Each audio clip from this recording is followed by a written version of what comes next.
a channel for affairs and general knowledge.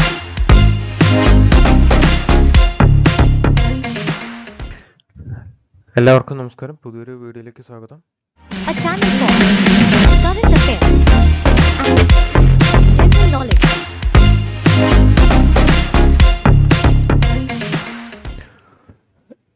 ഇന്ന് നമ്മൾ പറയാൻ പോകുന്നത് important themes of February month. അതായത് നമ്മൾ മുന്നേ പഠിച്ചിട്ടുണ്ട് ഫെബ്രുവരിയിലെ ഇമ്പോർട്ടൻറ്റ് ഡേയ്സ് എന്ന് പറഞ്ഞിട്ട്. അതിൻ്റെ ചില ഡേയ്സിൻ്റെ ഇമ്പോർട്ടൻ്റ് ആയിട്ട് വരുന്ന ചില ദിവസത്തിൻ്റെ പ്രമേയങ്ങളാണ് നമ്മൾ നോക്കാൻ പോകുന്നത് ഈ വീഡിയോയിലൂടെ. സോ നമുക്ക് ആദ്യത്തെ സ്ലൈഡിലേക്ക് കിടക്കാം. സോ ആദ്യത്തെ തന്നെ ഫെബ്രുവരി 2-ാം തീയതിയാണ് നമ്മൾ പറയാൻ പോകുന്നത്. ഫെബ്രുവരി 2 എന്ന് പറയുന്നത് വേൾഡ് വെറ്റ്ലാൻഡ് ഡേ ആയിട്ടാണ് ആചരിക്കുന്നത്. ഓക്കെ, സോ വെറ്റ്ലാൻഡ് ഡേൻ്റെ പ്രത്യേകത നമ്മൾ മുന്നേ പറഞ്ഞൊരു തണ്ണീർത്തടമായിട്ട് ബന്ധപ്പെട്ടിട്ടാണ്. സോ ഇതിൻ്റെ തീംസ്, അതായത് പ്രമേയം എന്ന് പറയുന്നത് കുറച്ച് ഇമ്പോർട്ടൻ്റ് ആണ്. സോ 2021 മുതൽ, അതായത് ഈ തണ്ണീർത്തടം വേൾഡ് വെറ്റ്ലാൻഡ് ഡേ ആയിട്ട് ബന്ധപ്പെട്ടിട്ട് 2021 മുതൽ 24 വരെയുള്ള ചോദിക്കാനുള്ള സാധ്യത ഉണ്ട്. കാരണം അത്രത്തോളം ഇമ്പോർട്ടൻ്റ് ആണ് ഈ വെറ്റ്ലാൻഡ് ഡേ. സോ അതുകൊണ്ട് തന്നെ നമ്മൾ ഇതിൻ്റെ ഫുള്ളായിട്ട് നമ്മൾ ഈ 2021 മുതൽ 24 വരെയുള്ളത് നമ്മൾ പഠിച്ചേ പറ്റൂ. ഇമ്പോർട്ടൻ്റ് ആണ്. അതുകൊണ്ട് തന്നെ ഇത് നമ്മൾ 21 മുതൽ എങ്ങനെയാണ് ഇത് നമുക്ക് ഓർത്തിരിക്കുക എന്നുള്ളത് നമുക്ക് ഇതിലൂടെ ഞാൻ പറയാം. സോ 2024 എന്താണ് പ്രത്യേകത തീം എന്ന് ചോദിച്ചു കഴിഞ്ഞാൽ വെറ്റ്ലാൻഡ് ആൻഡ് ഹ്യൂമൻ വെൽബീയിങ് എന്നാണ് ഓർത്തിരിക്കുക. Okay, wetland and human wellbeing അത് 2024 2023 എന്താണെന്ന് ചോദിച്ചു കഴിഞ്ഞാൽ it's time for wetland restoration. Okay, wetland restoration എന്ന് ഓർത്തിരിക്കാം. ഇനി 22 തീം എന്താ ചോദിച്ചു കഴിഞ്ഞാൽ wetland actions for people and nature. ഇനി 2021 എന്താണെന്ന് ചോദിച്ചാൽ വെറ്റ്ലാൻഡ് ആൻഡ് വാട്ടർ. ഇത് ഈ 4 ഇമ്പോർട്ടൻ്റ് ആണ്. ഓക്കെ, നമ്മളിത് ഓർത്തിരിക്കേണ്ടതാണ്. ഇനി ഇത് എങ്ങനെ ഓർത്തിരിക്കുക എന്നുള്ളത് ഞാൻ പറയാം. സോ 2024 എന്താണെന്ന് ചോദിച്ചു കഴിഞ്ഞാൽ, അതായത് 2024 എന്ന് പറയുന്നത് ഇപ്പോൾ ലേറ്റസ്റ്റ് ആണത്. സോ അതിൻ്റെ തീം എന്താണെന്ന് ചോദിച്ചു കഴിഞ്ഞാൽ wetland and human wellbeing. Okay, human wellbeing എന്ന് ഓർത്തിരിക്കാം. പിന്നെ 23 റിസ്റ്റോറേഷൻ. ഇനി 22 wetland and action for people and nature. ഇനി 21 വെറ്റ്ലാൻഡ് ആൻഡ് വാട്ടർ. ഇതിനെ നമ്മൾ ചുരുക്കിയിട്ട് നമ്മൾ WPRH എന്ന് നമ്മൾ വിശേഷിപ്പിക്കുകയാണ്. എന്ന് വെച്ചാൽ ഇവിടെ ഈ തുടക്കത്തിൽ നമുക്കിത് നോക്കിയാൽ കാണാം, വെറ്റ്ലാൻഡ് എന്ന് പറഞ്ഞിട്ടാണ് ഇതിൻ്റെ തുടക്കം. പിന്നെ ഇതിലും വെറ്റ്ലാൻഡ് ഉണ്ട്. 2022 തുടക്കത്തിലും വെറ്റ്ലാൻഡ് ഉണ്ട്, 2021 വെറ്റ്ലാൻഡ് ഉണ്ട്. ഓക്കെ, സോ ഇത്രയും ഭാഗം നമ്മൾ വിടുകയാണ്. ഓക്കെ, എന്നാൽ ഇത് ഓർമ്മയിലുണ്ടാവണം ഇത് ഇങ്ങനെ ഈ തുടക്കം എങ്ങനെയാണെന്നുള്ളത്. സോ ബാക്കിയുള്ള ഭാഗങ്ങളാണ് നമ്മൾ എടുക്കുന്നത്. ഈ W എന്ന് പറയുന്നത് വാട്ടർ 2020 ഓക്കെ, 21 P അതായത് പീപ്പിൾ ആൻഡ് നേച്ചർ. R എന്ന് പറയുന്നത് റിസ്റ്റോറേഷൻ, H എന്ന് പറയുന്നത് ഹ്യൂമൻ വെൽബീയിങ്. സോ WPRH എന്ന് പറയുന്നത് തന്നെ നമുക്ക് ഇതൊന്ന് ഓർത്തിരിക്കാൻ പറ്റണം. സോ WPRH എന്നാണ് നമ്മുടെ ഷോർട്ട് ഫോം. അപ്പോൾ 2020 വേൾഡ് വെറ്റ്ലാൻഡ് ഡേൻ്റെ തീം എന്താണെന്ന് ചോദിച്ചു കഴിഞ്ഞാൽ വെറ്റ്ലാൻഡ് ആൻഡ് വാട്ടർ. ഓക്കെ, ഇനി 2021 എന്താണെന്ന് ചോദിച്ചു കഴിഞ്ഞാലോ wetland actions for people and nature. P എന്ന് ഓർക്കണം, പീപ്പിൾ ആൻഡ് നേച്ചർ. ഇനി 23 ചോദിക്കുന്നതെങ്കിലോ റിസ്റ്റോറേഷൻ എന്ന് ഓർമ്മ വരണം. ഇനി 24 ഏതാണ് വെറ്റ്ലാൻഡ് ആൻഡ് ഹ്യൂമൻ വെൽബീയിങ് എന്ന് ഓർക്കണം. സോ ഇങ്ങനെയാണ് നമുക്ക് ഓർത്തിരിക്കാൻ ഇത് പറ്റുള്ളൂ. കാരണം ഇത് മൂന്നും ചോദിച്ചിട്ട് 2023 വേൾഡ് വെറ്റ്ലാൻഡ് ഡേൻ്റെ തീം എന്താണെന്ന് ചോദിക്കാം. ഓക്കെ, അങ്ങനെയായിരിക്കും ചോദിക്കുക. അപ്പോൾ ഈ 4 ഓപ്ഷനിൽ തരും നിങ്ങളുടെ അടുത്ത്. അപ്പോൾ ഇങ്ങനെ 4 തന്നു കഴിഞ്ഞാൽ നിങ്ങൾക്ക് ഇതേപോലെ തന്നെ ചോദ്യം വന്നിട്ടുമുണ്ട്. ഈ 4 ഓരോ കൊല്ലത്തിൻ്റെയും വേൾഡ് വെറ്റ്ലാൻഡ് ഡേൻ്റെ തീമാണ്. ഈ 4 തന്നിട്ട് 2020 തീം അല്ലെങ്കിൽ 2021 തീം എന്താണെന്ന് ചോദിക്കും. ഈ 4 തന്നിട്ട് അപ്പോൾ നമുക്ക് സംശയം വരും. അതിനാണ് WPRH ഓർമ്മ വരണം എന്ന് പറഞ്ഞാൽ പീപ്പിൾ ആൻഡ് W അല്ലേ. സോറി, ഇത് 2021 കേട്ടോ. സോ W എന്ന് പറഞ്ഞാൽ എന്താ വെറ്റ്ലാൻഡ് ആൻഡ് വാട്ടർ 2021. അതുകൊണ്ടാണ് ഈ 4 നമ്മൾ നോക്കണമെന്ന് പറഞ്ഞാൽ ഈ വെറ്റ്ലാൻഡ് എന്ന് പറയുന്ന ഏരിയ തന്നെ ഇമ്പോർട്ടൻ്റ് ആണ്. അതുകൊണ്ടാണ് നമ്മൾ ഈ ഫെബ്രുവരി 2 ഈ 4 കൊല്ലത്തെയും പ്രീവിയസ് ആയിട്ടുള്ള 4 കൊല്ലത്തിൻ്റെയും തീം നമ്മൾ ഇതിൽ നോക്കുന്നത്. സോ ഓർത്തിരിക്കുക 2021 വെറ്റ്ലാൻഡ് ആൻഡ് വാട്ടർ, ഇനി 22 ആണെങ്കിലോ പീപ്പിൾ ആൻഡ് നേച്ചർ, ഇനി 23 റിസ്റ്റോറേഷൻ, പിന്നെ 24 ഹ്യൂമൻ വെൽബീയിങ്. ഇനി അടുത്താണ് ഫെബ്രുവരി 4 ആണ് നമ്മൾ നോക്കുന്നത്. വേൾഡ് ക്യാൻസർ ഡേ ആണ് ഈ ഫെബ്രുവരി 4. ഇനി ഇതിൻ്റെയും നമ്മൾ കുറച്ച് പ്രീവിയസ് ആയിട്ടുള്ളത് നമ്മൾ നോക്കണം. എന്നാൽ ഇത് എളുപ്പമാണ്, നമുക്കിത് നോക്കുമ്പോൾ തന്നെ നമുക്കറിയാം 2024 മുതൽ 2022 വരെ, ഓക്കെ 2022 മുതൽ 2024 വരെ ഉള്ളതിൻ്റെ തീമെന്ന് സെയിമാണ്, close the care gap. Okay, close the care gap എന്നാണ് 2022 മുതൽ 2024 വരെയുള്ളതിൻ്റെ തീം. ഇനി 2019 മുതൽ 2021 വരെയുള്ളതിൻ്റെ തീം എന്താണെന്ന് ചോദിച്ചാൽ I am and I will. Okay, I am and I will എന്നുള്ളതാണ് ഈ വേൾഡ് ക്യാൻസർ ഡേൻ്റെ തീം എന്ന് നോക്കാം. എന്ന് പറഞ്ഞു കഴിഞ്ഞാൽ ഈ 2019 മുതൽ 2021 വരെയുള്ള 3 കൊല്ലം, ഇത് 3 കൊല്ലാണ് ഈ വേൾഡ് ക്യാൻസർ ഡേൻ്റെ തീം പൊതുവെ കണക്കാക്കുന്നത്. സോ 2019 മുതൽ 2021 വരെയുള്ള ഏത് തീം ചോദിച്ചു കഴിഞ്ഞാലും അത് ഒന്ന് തന്നെയാണ്, I am and I will. 2022 മുതൽ 2024 വരെയുള്ള ഏത് കൊല്ലത്തെയും വേൾഡ് ക്യാൻസർ ഡേൻ്റെ തീം ചോദിച്ചാൽ close the care gap same ആണ്.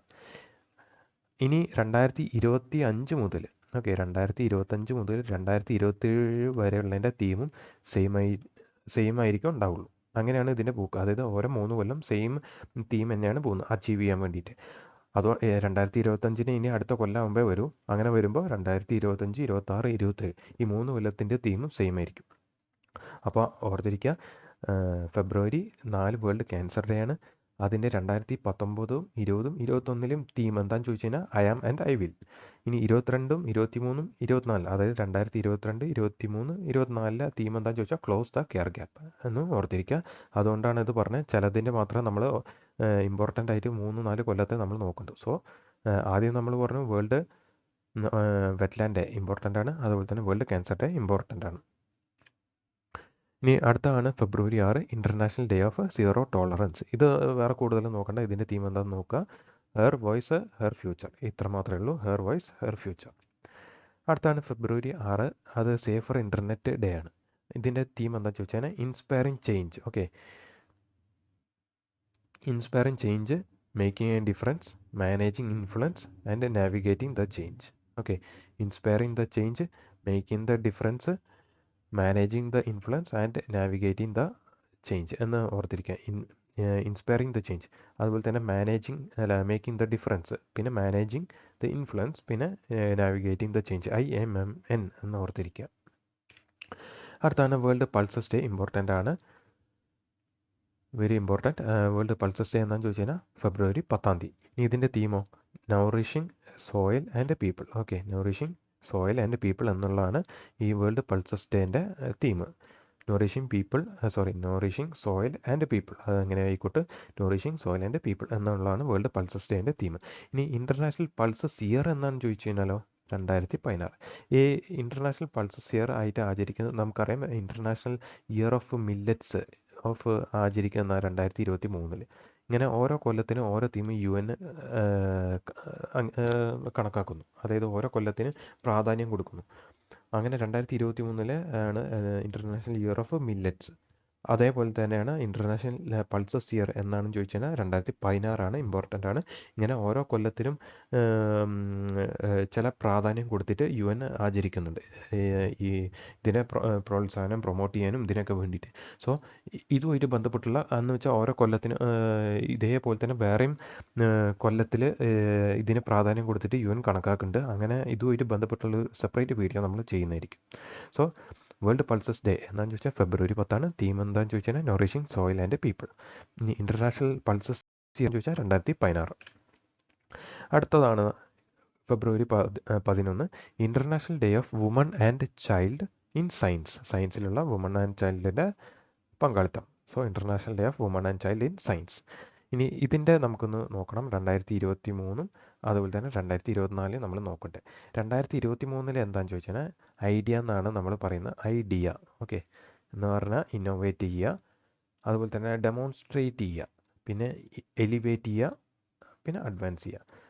So innovate, demonstrate, elevate and advance. അതാണ് 2023 തീം.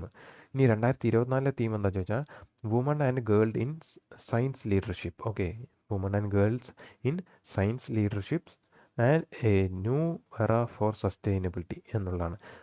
സോ 2023 നമ്മൾ പറഞ്ഞു ഐഡിയ എന്നാണ് പറഞ്ഞത്. ഇന്നോവേറ്റ്, ഇത് ചിലപ്പോൾ അങ്ങനെയും ചോദിക്കാം, ഐഡിയേൻ്റെ ഫുൾ ഫോം എന്താണെന്ന് ചോദിക്കാം. അപ്പം നമ്മൾ നോക്കുക, ഇന്നോവേറ്റ് ചെയ്യുക, ഡെമോൺസ്ട്രേറ്റ് ചെയ്യുക, എലിവേറ്റ് ചെയ്യുക, അതുപോലെ തന്നെ അഡ്വാൻസ് ചെയ്യുക. ഇനി 2023 woman and girls in science leadership a new era for sustainability. അടുത്താണ് നാഷണൽ പ്രൊഡക്ടിവിറ്റി ഡേ എന്താണെന്ന് ചോദിച്ചു കഴിഞ്ഞാൽ ഫെബ്രുവരി 12. ഇമ്പോർട്ടൻ്റ് ആണ്. നാഷണൽ പ്രൊഡക്ടിവിറ്റി ഡേ എന്താണെന്ന് ചോദിച്ചു കഴിഞ്ഞാൽ ഫെബ്രുവരി 12. ഇതിൻ്റെ തീം എന്താണെന്ന് ചോദിച്ചു കഴിഞ്ഞാൽ AI productivity engine four economic growth. AI productivity engine four economic growth. അടുത്താണ് ഫെബ്രുവരി 13. എല്ലാവർക്കും അറിയാം, ഫെബ്രുവരി 13 എന്ന് പറയുന്നത് നാഷണൽ വുമൻസ് ഡേ ആണ്. അത് ആരുടെ ഇതുമായിട്ടാണ് ആചരിക്കുന്നത് ചോദിച്ചു കഴിഞ്ഞാൽ സരോജിനി നായിഡുവിൻ്റെ ദിവസമായിട്ടാണ് നമ്മൾ ആചരിക്കുന്നത്. ഇതിന് പ്രത്യേകിച്ച് ഒരു തീമൊന്നും 2003 പറയുന്നില്ല, സോ അത് നോക്കണ്ട. എന്നിരുന്നാലും ചില ഓൺലൈനായിട്ട് നമുക്ക് കാണാം മാർച്ച് 8 നാഷണൽ വുമൻസ് ഡേ ആയിട്ട് ആചരിക്കുന്നത്. അത് തെറ്റാണ്. ഇൻ്റർനാഷണൽ വുമൻസ് ഡേ ആണ് ഈ മാർച്ച് 8 കണക്കാക്കുന്നത് നോക്കുക. സോ നമ്മുടെ നാഷണൽ വുമൻസ് ഡേ, അതായത് ഇന്ത്യയിലത്തെ വനിതകളുടെ ദിവസമായിട്ട് ആചരിക്കുന്നത് ഫെബ്രുവരി 13 നോക്കുക. അത് ആരുടെ ജന്മദിനമായിട്ട് കണക്കാക്കുന്നതെന്ന് ചോദിച്ചാൽ സരോജിനി നായിഡൂസ് ബർത്ത് ആനിവേഴ്സറി ആയിട്ടാണ് നോക്കുക. അടുത്താണ് ഫെബ്രുവരി 21 ഇൻ്റർനാഷണൽ മദർ ലാംഗ്വേജ് ഡേ, അന്താരാഷ്ട്ര മാതൃഭാഷാ ദിനമായിട്ടാണ് ഫെബ്രുവരി 21. സോ ഈ അന്താരാഷ്ട്ര മാതൃഭാഷാ ദിനം എന്നാണെന്ന് ചോദിച്ചാൽ ഫെബ്രുവരി 21. മറക്കരുത്, ഇമ്പോർട്ടൻ്റ് ആണ്. ഇനി ഇതിൻ്റെ തീം എന്താണെന്ന് ചോദിച്ചാൽ multi lingual education. Okay, multi lingual education is A pillar of inter generational learning. Multi lingual education is A pillar of inter generational learning എന്നാണ് ഇതിൻ്റെ തീം എന്ന് നോക്കാം. അടുത്താണ് വെരി ഇമ്പോർട്ടൻ്റ് ഫെബ്രുവരി 28 national science day. Okay, very important ആണ് national science day. അത് ദേശീയ ശാസ്ത്ര ദിനമാണ്. ഇത് ആരുടെ പേരിലാണ് നമ്മളിത് ആചരിക്കാൻ തുടങ്ങിയതെന്ന് ചോദിച്ചു കഴിഞ്ഞാൽ CV രാമൻ്റെ സ്മരണയ്ക്കാണ് ഈ നാഷണൽ സയൻസ് ഡേ ആയിട്ട് ആചരിക്കുന്നത്. അദ്ദേഹത്തിൻ്റെ രാമൻ ഇഫക്റ്റ് കണ്ടെത്തി അതിന് ഭാഗമായിട്ട് അദ്ദേഹത്തിന് നമുക്ക് നോബൽ പ്രൈസ് കിട്ടി അല്ലേ. ഇതിന് നോബൽ പ്രൈസ് കിട്ടി. അതെന്നാ കിട്ടിയെന്ന് ചോദിച്ചു കഴിഞ്ഞാൽ 1930 അദ്ദേഹത്തിന് നോബൽ പ്രൈസ് കിട്ടുന്നത്. അത് ഫിസിക്സ് എന്ന ഒരു വിഷയത്തിനാണ് അദ്ദേഹത്തിന് കിട്ടുന്നത്. അതുകൊണ്ട് തന്നെ ഇത് കിട്ടുന്ന ആദ്യത്തെ ഇന്ത്യക്കാരൻ എന്ന് പറഞ്ഞാൽ ഈ ഫിസിക്സിൽ നോബൽ പ്രൈസ് കിട്ടുന്ന ആദ്യത്തെ ഇന്ത്യക്കാരനാണ് ഈ CV രാമൻ. മാത്രമല്ല അദ്ദേഹത്തിന് എന്തായി നമുക്കറിയാം ഭാരത് രത്ന 1954 ഭാരത് രത്ന നേടിയ ഒരു വ്യക്തിയും കൂടിയാണ് ഇദ്ദേഹം എന്ന് നോക്കുക. സോ ഇദ്ദേഹത്തിൻ്റെ സ്മരണയ്ക്കാണ് നമ്മൾ നാഷണൽ സയൻസ് ഡേ ആചരിക്കുന്നത്. അപ്പോൾ ഇതിൻ്റെ തീം നമുക്ക് 4 കൊല്ലത്തെ നമുക്ക് 4-5 കൊല്ലത്തെ നമുക്ക് നോക്കണം. അതെന്താ നമുക്ക് നോക്കാം. സോ 2020 നമുക്ക് ആദ്യം തുടങ്ങാം. ഈ 2020 നമ്മൾ ആചരിക്കാൻ കാരണം എന്താ വെച്ചാൽ 2020 എല്ലാവർക്കും അറിയാം കൊറോണ പിടിച്ച വർഷമായിരുന്നു അല്ലേ. അതുകൊണ്ട് തന്നെ ചോദിക്കാൻ കുറച്ച് സാധ്യതയുണ്ട്. കാരണം ഇത് ഏത് വേണമെങ്കിലും ചോദിക്കാം. ഈ സയൻസ് ഡേ ഒക്കെ അതുകൊണ്ടാണ് ഞാൻ പറഞ്ഞത് കഴിഞ്ഞ എല്ലാത്തിൻ്റെയും 5 കൊല്ലത്തിന് നമുക്ക് എടുത്ത് പഠിക്കുക എന്ന് പറഞ്ഞാൽ നടക്കുന്ന കാര്യമല്ല. ചില ഇമ്പോർട്ടൻ്റ് ആയിട്ട് for example national science day എന്ന് പറഞ്ഞാൽ ഇന്ത്യയിൽ ആചരിക്കുന്നതാണ്. അതുകൊണ്ട് തന്നെ ഇന്ത്യയിലെ ഒരു പ്രീവിയസ് 5 കൊല്ലം ഈ സയൻസ് ഡേൻ്റെ 5 കൊല്ലം നമുക്ക് നിർബന്ധമായിട്ട് വേണം. അതുകൊണ്ടാണ് നമ്മൾ 5 കൊല്ലത്തെ ഇവിടെ എടുത്തിരിക്കുന്നത്. സോ 2020 എന്താണെന്ന് ചോദിച്ചാൽ വുമൺ ഇൻ സയൻസ്, വനിതകളും സയൻസിലേക്ക് കടന്നു വരുന്നുണ്ടല്ലോ. അപ്പോൾ അത് നമ്മൾ ആലോചിക്കാം, വുമൺ ഇൻ സയൻസ്. 2021 ആയപ്പോഴത്തേക്കും എന്താ future of science and technology ആയി. Okay, future of STI impact on education and work എന്ന് ഓർത്തിരിക്കുക. 2020 വനിതകൾ സയൻസിലേക്ക് വന്നു. 2021 ആയപ്പോഴത്തേക്കും സയൻസിൻ്റെ ഫ്യൂച്ചറായി. Future of science and technology അതിൻ്റെ impact on education and work. 2022 ആയപ്പോഴത്തേക്കോ ഇൻ്റഗ്രേറ്റഡ് അപ്രോച്ചാണ്. സയൻസ് ആൻഡ് ടെക്നോളജീൻ്റെ ഇൻ്റഗ്രേറ്റഡ് അപ്രോച്ച് എന്തിന് for sustainable future. Integrated approach for science and technology for the sustainable future. ഇനി 23 എത്തിയപ്പോൾ ഗ്ലോബലായി, global wellbeing four global science for global wellbeing. ഇനി 24 ആയപ്പോഴത്തേക്കോ സ്വന്തമായിട്ടാണ്. അപ്പോൾ indigenous technology for Viksit Bharat, indigenous technology for the Viksit Bharat. So ഇത് ഓർത്തിരിക്കുക എങ്ങനെയാണ്. 2020 നമ്മൾ വെറും വനിതകൾ വുമൺ ഇൻ സയൻസ് ആയി. ഇനി 2021 നമ്മൾ സയൻസിൻ്റെ ഫ്യൂച്ചർ കണക്കാക്കുക. Future of science and technology impact on education and work. ഇനി 2022 എന്തായി ഇൻ്റഗ്രേറ്റഡ് അപ്രോച്ചാണ് നമ്മൾ ഇതിൽ നടത്തുന്നത്. ഇൻ്റഗ്രേറ്റഡ് അപ്രോച്ച് ഓഫ് ഏതിൻ്റെ integrated approach in science and ടെക്നോളജിയിൽ നമ്മൾ നടപ്പാക്കുക എന്തിന് ഫോർ സസ്റ്റൈനബിൾ ഫ്യൂച്ചർ. 23 ആയപ്പോൾ നമ്മൾ ആഗോളാണ്. Global science for global wellbeing. ഇനി 24-ആയപ്പോഴത്തേക്കോ സ്വന്തമായിട്ടാണ് indigenous technology for Viksit Bharat. Okay, ഇത് ഇങ്ങനെ വേണം നമ്മൾ പഠിക്കാൻ, എന്നാൽ ഇത് ഓർത്തിരിക്കാൻ എളുപ്പമാണ്. ഇത് ഏത് വേണമെങ്കിലും ചോദിച്ചത്, ഫോർ എക്സാമ്പിൾ 2022 ദേശീയ ശാസ്ത്ര ദിനത്തിൻ്റെ പ്രമേയം എന്താണെന്ന് ചോദിക്കാം. ഓക്കെ, അങ്ങനെ ചോദിച്ചു കഴിഞ്ഞാൽ ഈ ഓപ്ഷൻസ് 4 ഉണ്ടായിരിക്കും ഉത്തരത്തിൽ. അപ്പോൾ നമുക്ക് ഏതാണെന്ന് നമുക്ക് പിടികിട്ടില്ല. അപ്പോൾ നമ്മുടെ രീതി നമുക്ക് മനസ്സിലാക്കണം. എന്താ, 2022 ഇൻ്റഗ്രേറ്റഡ് അപ്രോച്ചാണ്. ഓക്കെ, അങ്ങനെ വേണം നമുക്ക് ഓർത്തിരിക്കാൻ. ആദ്യം വനിതകൾ വന്നു അല്ലേ, വുമൺ. വനിതകൾ വന്നപ്പോൾ പിന്നെന്തായി, അതിൻ്റെ ഫ്യൂച്ചറായി അല്ലേ, ഫ്യൂച്ചർ. ഒരു മിനിറ്റ്, ഇവിടെ ഏതാ, ആദ്യം വനിതകൾ വന്നു അല്ലേ. വനിതകൾ വന്നപ്പോൾ എന്തായി, പിന്നെ ഫ്യൂച്ചറായി, അവരുടെ ഫ്യൂച്ചറായി എന്ന് വിചാരിക്കുക. ഈ ഫ്യൂച്ചർ പോയിട്ട് പിന്നെ നമ്മൾ ഇൻ്റഗ്രേറ്റഡ് അപ്രോച്ചാണ് എടുത്തത് അല്ലേ, ഇൻ്റഗ്രേറ്റഡ് അപ്രോച്ച്. ഈ ഇൻ്റഗ്രേറ്റഡ് അപ്രോച്ച് പോയിട്ട് ലോകത്തിലായി അതെ, അപ്പോൾ ഗ്ലോബൽ പോയിട്ട് പിന്നെ സ്വന്തമായിട്ട് ഇൻഡിജിനസ് ആയി അല്ലേ, ഇൻഡിജിനസ് രൂപത്തിലായി. അങ്ങനെ വേണം ഓർത്തിരിക്കാൻ. ഓക്കെ, അപ്പോൾ ഇത്രയേ ഉള്ളൂ നമ്മുടെ ഈ ഫെബ്രുവരിയിലെ ഇമ്പോർട്ടൻ്റ് തീംസുമായിട്ട് ബന്ധപ്പെട്ടുള്ള കാര്യങ്ങൾ. ഇതിൽ ഏറ്റവും പ്രധാനപ്പെട്ട നമ്മൾ കുറച്ച് കാര്യങ്ങൾ എന്ന് പറഞ്ഞാൽ, നമ്മൾ ഈ സയൻസ് ആൻഡ് മറ്റേ ഈ തീംസുമായിട്ട് ബന്ധപ്പെട്ടുള്ള കാര്യത്തിൽ മറ്റും എന്ന് പറഞ്ഞാൽ ചില ഇമ്പോർട്ടൻ്റ് ഡേയ്സിൽ എല്ലാ ഡേയ്സിൻ്റെ തീം കാണാപ്പാഠം പഠിക്കേണ്ട ഒരു ആവശ്യമില്ല. ഓക്കെ, എല്ലാ മാസവും ഒരു മാസത്തിലെ എല്ലാ ദിവസത്തിനും പ്രത്യേകതയില്ല, ചില ദിവസത്തിന് മാത്രം പ്രത്യേകം. ആ ഇമ്പോർട്ടൻറ്റ് ഡേയ്സാണ് നമ്മൾ സെപ്പറേറ്റ് വീഡിയോ ആയിട്ട് ജനുവരീൻ്റെയും ഫെബ്രുവരീൻ്റെയൊക്കെ നമ്മൾ ചെയ്തിരിക്കുന്നത്. അത് മാത്രം നിങ്ങൾ നോക്കുക. പ്ലസ് ഈ ചില നമ്മൾ കൊടുത്തിരിക്കുന്ന ഇമ്പോർട്ടൻ്റ് ഡേയ്സിൽ ചിലതിന് മാത്രം ഇമ്പോർട്ടൻ്റ് ആണ്, മറ്റുള്ള എല്ലാം ഒന്നും നോക്കേണ്ട ആവശ്യമൊന്നുമില്ല. ആ ഇമ്പോർട്ടൻ്റ് ആയിട്ടുള്ള തീംസാണ് നമ്മൾ ഈ ജനുവരിയിലെയും ഫെബ്രുവരി, ഇതിപ്പോൾ ഈ വീഡിയോയിലൂടെ നമ്മൾ ചെയ്തിരിക്കുന്നത്. ഇനി ഈ തീംസിൽ തന്നെ ചിലത് ഇമ്പോർട്ടൻ്റ് ആയിട്ട്, അതായത് ചിലപ്പോൾ ഒരു പാസ്റ്റ് ഒരു 4 കൊല്ലം മുമ്പ്, അത് 2020 മുതൽ 24 വരെയുള്ളെങ്കിൽ നമ്മൾ നോക്കിയിട്ടുണ്ട്. അതും ഇമ്പോർട്ടൻ്റ് ആണ്, അത് ചോദിച്ചിട്ടുണ്ട് മുമ്പ്.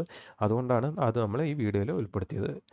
നമ്മുടെ ഈ പറയുന്ന ടെക്നിക്ക് ഇപ്പോൾ പറഞ്ഞല്ലോ, എങ്ങനെ ആദ്യം വനിതകൾ വന്നു, science and technology national science ഡേൻ്റെ തീം നമ്മളെന്താ പറഞ്ഞത്, വുമൺ. ആദ്യം വനിത വന്നു, പിന്നെ ഫ്യൂച്ചറായി അല്ലേ, പിന്നെ ഇൻ്റഗ്രേറ്റഡായി അല്ലേ, പിന്നെ ഗ്ലോബലായി, പിന്നെ എന്ത് വന്നു, ഗ്ലോബലായി, പിന്നെ സ്വന്തമായിട്ട് ഇൻഡിജിനസ് ആയി അല്ലേ, ഇൻഡിജിനസ് ആയി. ഇത്രയും ഓർത്തിരുന്ന ഒരു ഓപ്ഷനിൽ ഈ 4 തീംസും തന്നിട്ടുണ്ടെങ്കിൽ ഇത് 2020 ഓർത്തിരുന്നാൽ തന്നെ 2022 ഇതാണ് നമുക്ക് കിട്ടില്ലേ. സിമ്പിൾ, ഇത്രയേ ഉള്ളൂ. അപ്പോൾ ഇങ്ങനെയാണ് നമ്മൾ ഇത് പഠിക്കേണ്ടതെന്ന് നിങ്ങൾക്കൊന്ന് പറയാൻ വേണ്ടിയിട്ടാണ് ഇത് ഞാൻ പറഞ്ഞതെന്ന് മാത്രം. ഇത്രയും പറഞ്ഞത് നിങ്ങൾക്ക് ഇഷ്ടപ്പെട്ടിട്ടുണ്ടെങ്കിൽ തീർച്ചയായിട്ടും നിങ്ങളുടെ കൂട്ടുകാർക്ക് ഷെയർ ചെയ്ത് കൊടുക്കുക. ഓക്കെ, അങ്ങനെ ഷെയർ ചെയ്യുമ്പോഴാണ് നിങ്ങളുടെ നോളേജും കൂടുക. കാരണം പരസ്പരമുള്ള ഷെയറിങ്ങും ഇതിലൂടെ തന്നെയാണ് നമ്മുടെ ഈ നോളേജ് വികസിപ്പിക്കാൻ പറ്റുള്ളൂ, ഓർമ്മ ഉണ്ടാക്കാൻ പറ്റുള്ളൂ. അല്ലാണ്ട് ഒരു ദിവസം കൊണ്ട് ഇത് പഠിച്ചുകൊണ്ട് മാത്രം ഇതൊന്നും കിട്ടില്ല. 2-3 തവണ എടുത്ത് വായിക്കുകയും ചെയ്യണം. പിന്നെ മറക്കരുത്, നിങ്ങൾക്ക് ഇഷ്ടപ്പെട്ടാൽ തീർച്ചയായിട്ടും ലൈക്ക് അടിക്കുക, ഷെയർ ചെയ്യുക. മാത്രമല്ല നമ്മുടെ ചാനൽ ഈ പേര് കൂടെ ഉണ്ട്, ലീക്ക് ഡൗൺ ലേണിംഗ്. നമ്മുടെ ചാനൽ സബ്സ്ക്രൈബ് ചെയ്യുക. അപ്പോൾ പുതിയൊരു വീഡിയോ ആയിട്ട് നമുക്ക് വീണ്ടും കാണാം. Thank you.